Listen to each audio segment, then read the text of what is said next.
Will and Jada Smith just revealed that they have an open marriage and have had an open marriage for a very long time, even though during periods of time they have chosen monogamy. In this video, we are going to talk about that and some of the life and love relationships you can learn from people practicing alternative relationship dynamics. So I'm a practitioner of non-traditional relationship dynamics. I've been in polyamorous relationships. At the time of the shooting of this video, I'm in a very committed open relationship. So I am intimately familiar, quite literally, with doing things outside of the fully monogamous norm. So I found it pretty interesting when Will and Jada Smith revealed officially that they have been practicing some form of ethical non-monogamy. And I wanted to take a second and really talk about it from a little bit of an insider perspective to hopefully give people clarity, understanding, and maybe some insights if this is something that they've ever thought about considering or really just want to understand what this is better. The idea with an open marriage or an open relationship is to have some level of non-exclusivity, usually around physicality and connecting with someone else on a physical level. There can also be an emotional component to it that moves you more into the realm of polyamory. But it's basically saying, hey, we understand that we love each other, that we want to have a commitment to each other, that we want to build a family and a life together. But at times, intimacy and desire and that long-term goal of connection don't always march hand in hand all at the same time. And they don't even necessarily need to march hand in hand all at the same time to have a really, really successful relationship. At some times, we may find other people that we're interested in, we may find other people that we find attractive, and we want to build a framework that allows us to explore these things in a non-damaging, non-usurious, not cheating form of way. And this isn't something that one party is forcing the other into, but it's something that both of you come to together and agree on that this is something that you want to practice in your relationship. And this is obviously what Will and Jada have done. So a couple things came to mind when I saw this. Number one, I think there is an impression that non-traditional relationship dynamics are not sustainable, right? That this is something that maybe you would dabble in when you're young, that you would dabble in when you don't have kids, that you would be able to play around with. But at the end of the day, all of us are going to end up back in the land of fully monogamous relationships. And that is really the only way to have a long-term successful relationship. And really, this just isn't true. And one of the biggest things that comes to mind, at least for me, is that anything good that you want to practice is going to take effort to continue making it work. If you have a business, the business needs attention to continue running well. In your relationship, whether it's open, non-monogamous, or fully monogamous, if you are not putting time and attention into that to work on creating and sustaining the connection you have with your partner, it at some point is not going to work anymore. And the same is true if you want to choose something that is ethically non-monogamous or just an alternative relationship framework in general. You are going to come to the things that make that relationship work in the non-traditional sense, and then those things must be worked at, protected, and sustained so that they can continue to work. So whether you're in a fully monogamous container or in some form of ethical non-monogamy really doesn't matter. If you want to maintain a strong, loving, connected relationship, it is going to take work.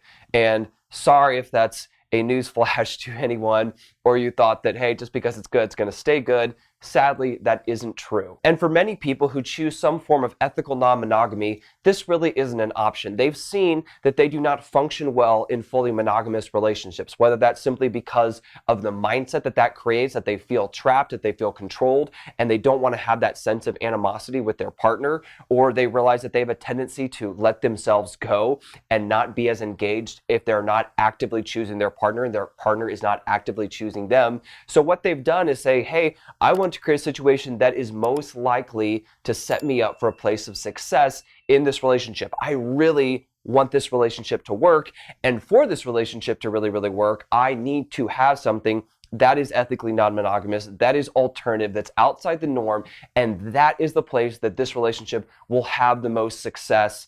And because I really, really value this, I want this, of course, to have a lot of success. Another thing that really came up and that I was so excited about is that you are seeing an example of a very prominent couple choosing the type of relationship they want very, very intentionally. You do not just come to an open marriage as a default, right? That's not really how things are set up. And I know Jada in some interviews has alluded to she was exposed to alternative relationship frameworks growing up. So there was some awareness of it. But at some point, they sat down and they chose. And they said, okay, we are going to have a largely monogamous relationship from what they've communicated, but we are absolutely going to have an element of openness where we are both able to connect with other people. And I think that's so powerful because that's them saying, hey, here are all the options, here are all the tools, here are all the ways we can do it, and what is going to work best for us.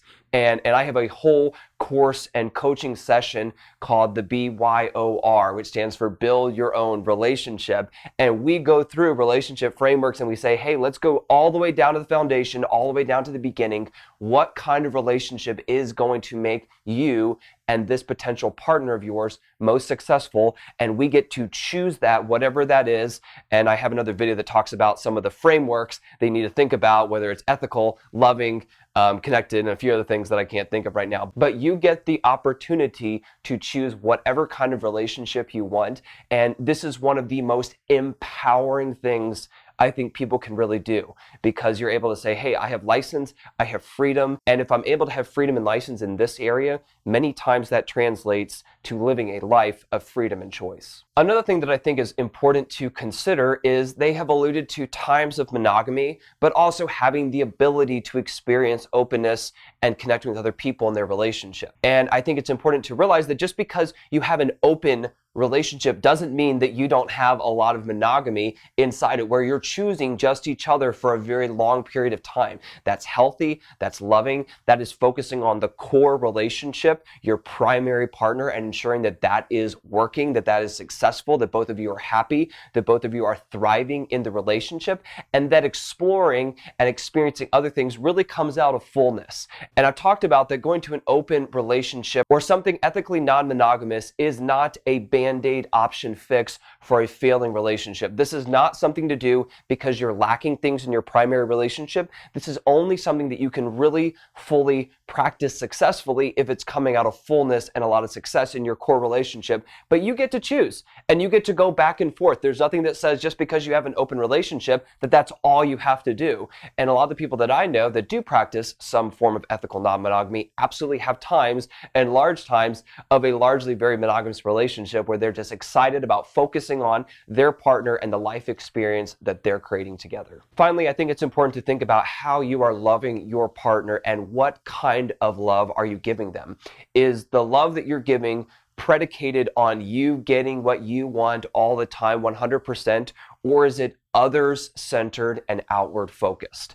And when you're focusing in, you are always going to come up with issues. You're always going to come up with lack. And humans have this great tendency to always be discontent, even if we have an amazing life. So that really requires focusing out, focusing on your partner, and learning how you can love them best. And choosing something that allows ethical non-monogamy can be akin to moving somewhere for someone else, for holding down the fort while your partner is working on a project that really is going to give them a more full life and relationship experience. And that if you are able to enter in and support them in that, you will receive so much blessing, love, and gratitude for them in return. So how can both of us be as other-centered and other-focused as we possibly can as we both try to build up the other person? And by both of us focusing on building up each other, it will naturally build up the entire relationship. So if you've ever thought about ethical non-monogamy or some sort of an open relationship, realize this is something that you get to try if this sounds exciting to you. Realize this doesn't have to be a life sentence that you always have to do this now. Realize that the reason you're choosing this has a lot to do with how successful or how large the failure is going to be when that happens. And realize that when you're choosing this or any other relationship framework, the more you're focused out, the more you're focused on building your partner and building your union together, the more all of your relationship decisions are going to be way more successful.